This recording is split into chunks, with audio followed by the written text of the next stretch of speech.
Moving on to AB 743. Witnesses in support.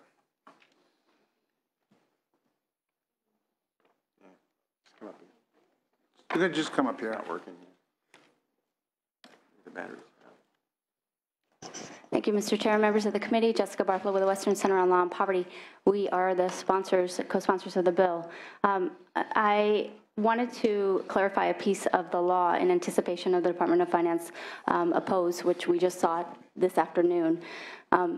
This bill, what it does is simply, Section 1, is simply clarify that the GI Bill shall not be, no parts of the GI Bill shall be counted as income for the purposes of CalWORKs. That was the original intent of the law when it was drafted many, many years ago, before 9/11. But what's happened since 9/11 is that the GI Bill has changed in how they deliver it to veterans and members of deceased military members, family members of them. And that instead of just giving a benefit to a grant straight to the college, they also provide a living stipend and a book stipend. This was done in order to entice people to enrolling and becoming members of our military. And it's already a payment that's been earned. It shouldn't be counted in our public benefits program.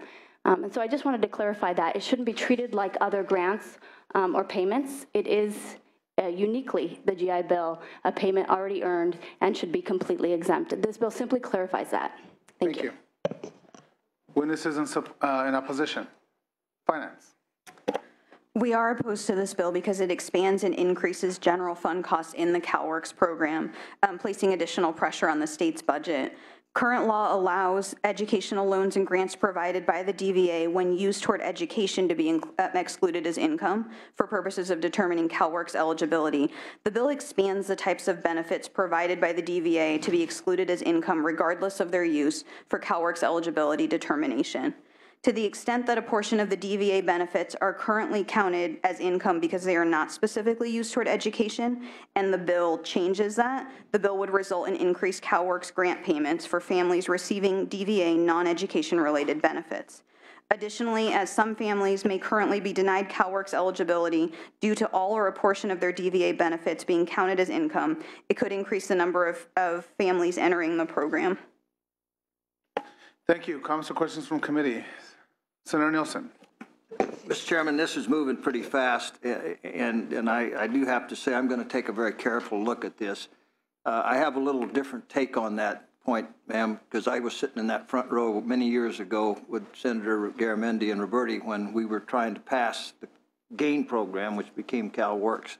And I understand this a little bit differently. I may be wrong, but I'll look at it. But thank you for bringing the point to my attention. Thank you, Mr. Nielsen. With that, we'll move this item, without objection, we're going to move this item to suspense file.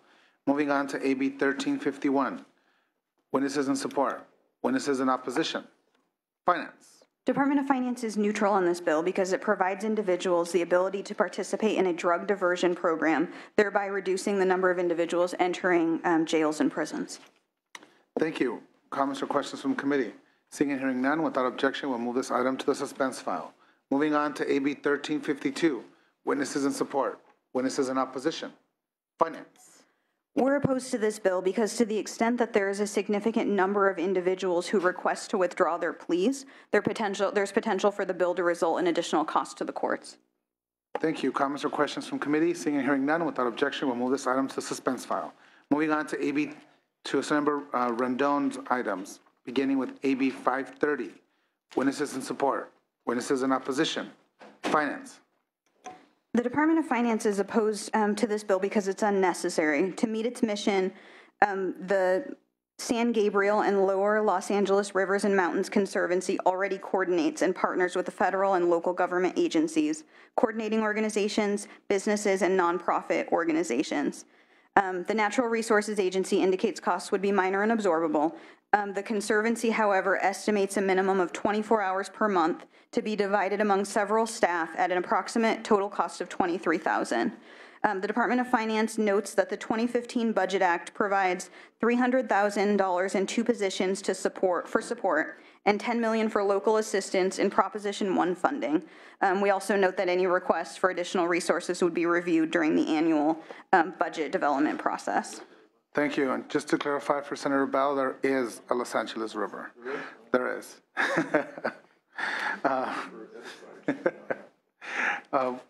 Who comments or questions from committee? Seeing and hearing none, without exception, we'll move this item to the suspense file. Moving on to AB 825. Witnesses in support. Witnesses in opposition. Finance.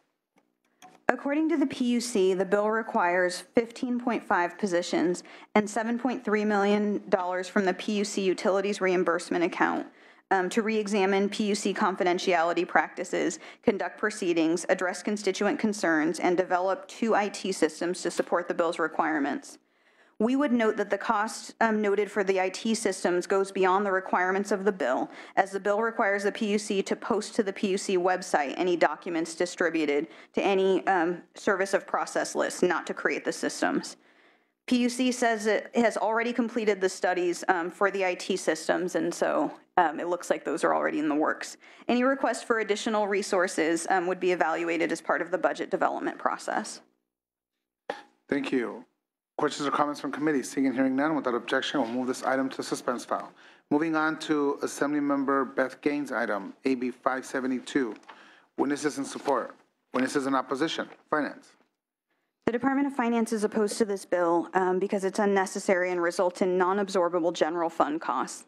Key elements of the bill are already addressed in existing Department of Public Health documents and efforts, such as the content contained in the existing wellness plan and the Let's Get Healthy California final task force report, as well as information disseminated by DPH's California Diabetes and Heart Disease Prevention Program. DPH indicates that the bill results in additional general fund costs of $376,000 in 2016-17. Thank you. Questions or comments from committee? Seeing and hearing none, without objection, we'll move this item to the suspense file. Moving on to Assemblymember Patrick O'Donnell's item, AB 580. Witnesses in support. Witnesses in opposition. Finance. The Department of Finance opposes this bill mostly because it's premature. We think that the department is currently undertaking similar efforts pursuant to the federal Now is the Time Advancing Wellness and Resilience in Education grant, which is intended to help identify and address critical student and family mental health needs. Additionally, the 2015 budget provides additional resources to improve pupil support systems, including mental health. The Department of Education indicates that it would require $136,000 general fund to implement the requirements of the bill. While the current efforts pursuant to the AWARE grant are similar, they're not exactly the same as what is required by the bill, so any additional workload generated by the bill that is different or in excess of the grant would create a general fund cost pressure. Thank you. Questions or comments from committee? Seeing and hearing none, without objection, we'll move this item to suspense file. Moving on to Assemblymember Levine's items, beginning with AB 761. Witnesses in support. Witnesses in opposition. Finance. Department of Finance is opposed to this bill, which requires an unspecified amount to be allocated to the CDFA from an unspecified fund, which may result in unknown and potentially significant general fund costs. If the legislature considers the Greenhouse Gas Reduction Fund as a funding source for the grant program, the measure should be reviewed in conjunction with other GGRF appropriation priorities during the budget discussions. The CDFA and ARB indicate that they'll have costs that are potentially significant and not absorbable, depending on the funding amount appropriated to actually implement the provisions of the bill. Thank you. Questions or comments from the committee? Seeing and hearing none, without objection, we'll move this item to the suspense file. Moving on to AB 900. Witnesses in support. Witnesses in opposition. Finance. No file. Comments or questions from committee? Seeing and hearing none, without objection, we'll move this item to the suspense file. Moving on to AB 1150. Witnesses in support.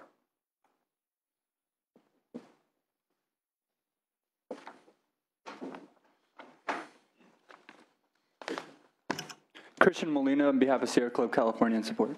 Thank you. Witnesses in opposition. Finance.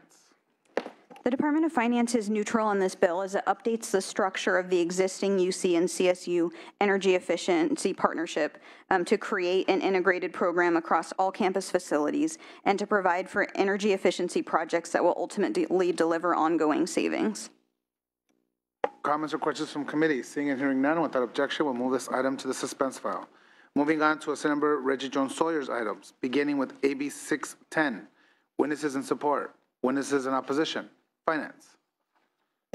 The Department of Finance opposes this bill because the retroactive modification of child support orders before notice is given to both parents, which the bill allows, violates federal law and places the state at risk of federal fiscal penalties and the loss of federal funding for the program, which is over $680 million annually. The Department of Child Support Services is already taking administrative steps to proactively address the accrual of unpaid child support for incarcerated obligors. The department is currently working closely with the Judicial Council to develop standard language for all child support orders that will specify that an order is automatically adjusted should the obligor be incarcerated or involuntarily institutionalized. Thank you. Comments or questions from committee? Seeing and hearing none, without objection, we'll move this item to the suspense file. Moving on to AB 672. Witnesses in support. Mr. Lovell.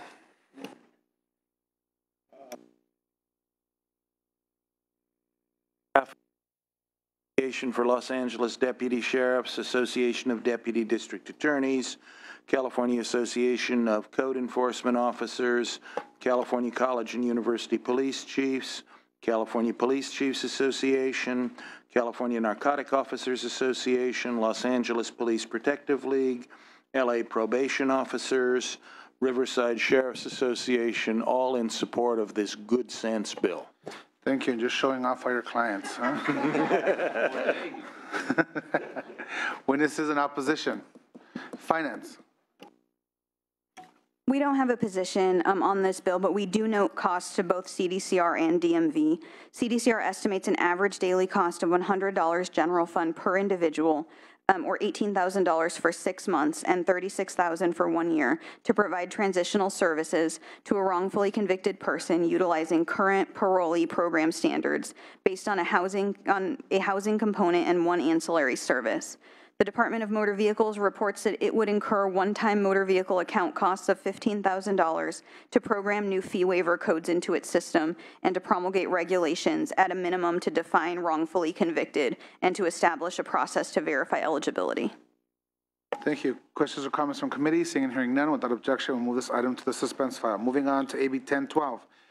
Witnesses in support. Witnesses in opposition. Mr. Chair, Tony Triguero on behalf of the California Teachers Association. Very briefly, our letter reflects policy concerns that we hope the committee will address. The bill comes off suspense. Thank you. Thank you.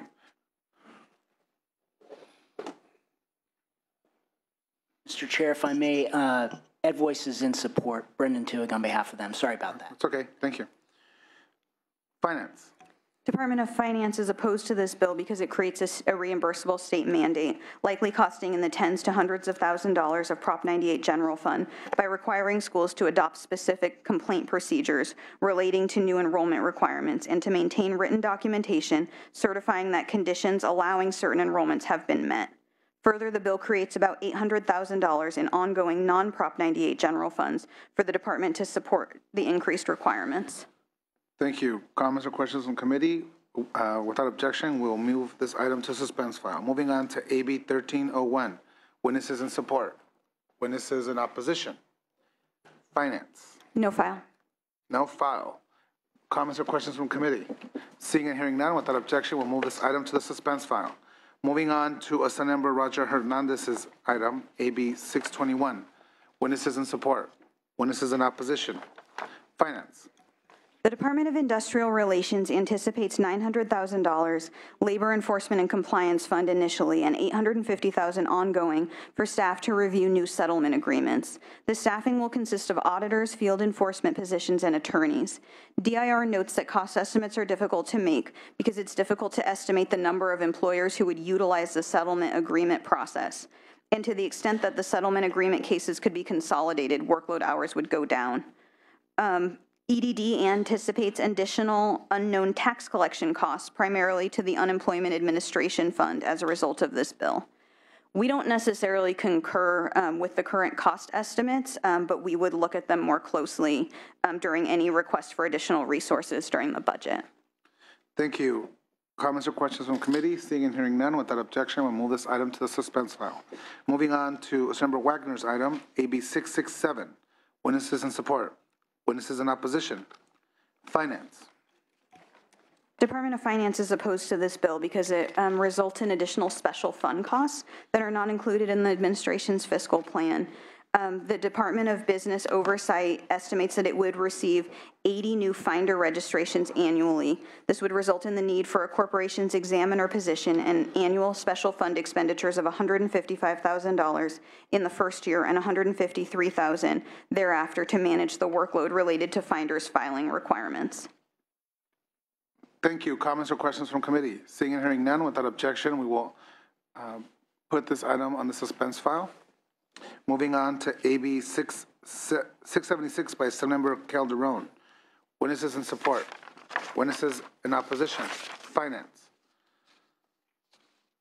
We don't have a position on this bill. The Department of Industrial Relations anticipates costs in the range of $1 to $3 million from the Labor Enforcement and Compliance Fund for additional staff to address the potential influx of discrimination claims related to employment status.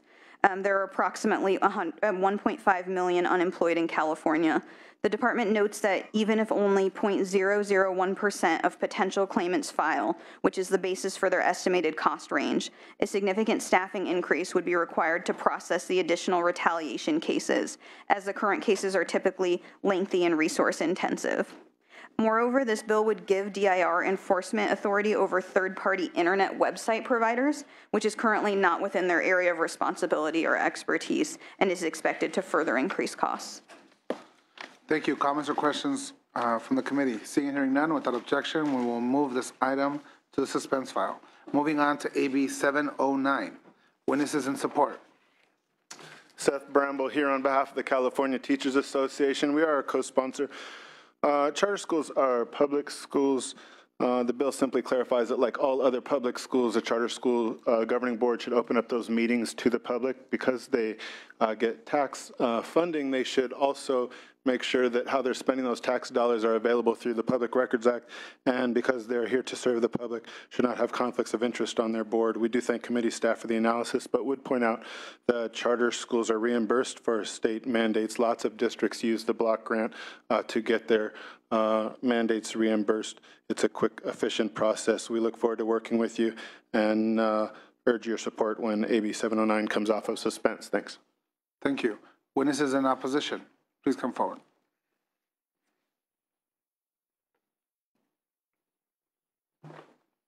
Mr. Chair and members, Rand Martin on behalf of the California Charter Schools Association Advocates. 3 quick points. I only had 2 until Mr. Bramble spoke, so I need to add 3.